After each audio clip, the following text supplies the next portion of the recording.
Hi, it's Dan Taylor again.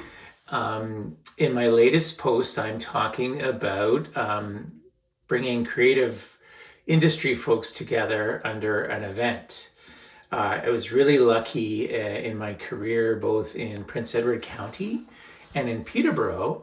I started up two similar events. One was called Creative Minds, and the other was Creative Cocktail. It doesn't really matter what you call it, but the idea is in business events to bring the creative people together is you want to connect them. So the one thing that I say about the creative economy is the people who are paid to think in those industries, they're a little bit invisible, meaning they're hidden. They don't typically have storefronts. They might work from home. They might work in nondescript areas, etc., etc. And if you're in a smaller community, especially, they might not even know each other. So in our events, what we did is we created 2-hour events, and they were regular, monthly or quarterly or bi-monthly. And the idea is that within the 2 hours, there would be a presentation component and an informal networking component. So what I would do is I would announce and share what the creative economy was all about, the types of people that were in the community, and then we would have 8 speakers come up, and their job was to do 3 things. One is, who are they? What do they do? And why do they love the community? And you can imagine when you have 8 different types of folks, painters, engineers, architects, farm owners, etc., you get a really good feel for the creative economy and the makeup in the community.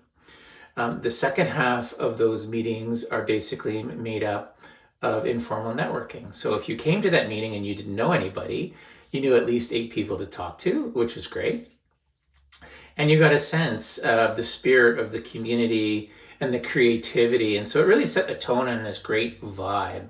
We served finger food and had a cash bar, and people could connect freely for the next hour or so. All the kind of 3-minute talks were videotaped, and we posted them on YouTube and other social media.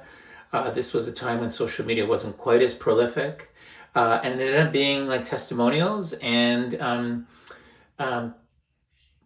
research tools for people in the community, people looking and interested in the community to learn more about the area and the kind of business makeup.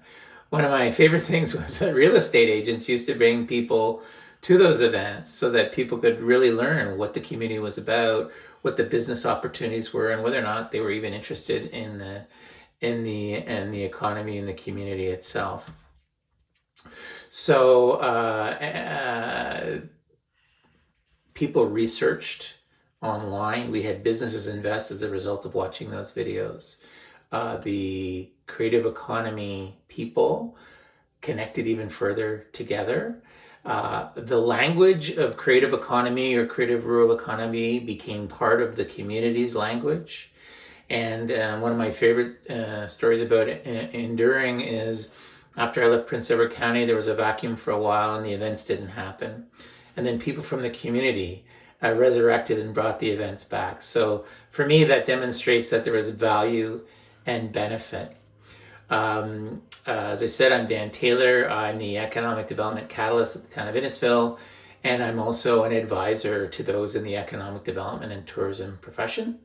Thanks a lot for your interest, and I look forward to seeing you soon.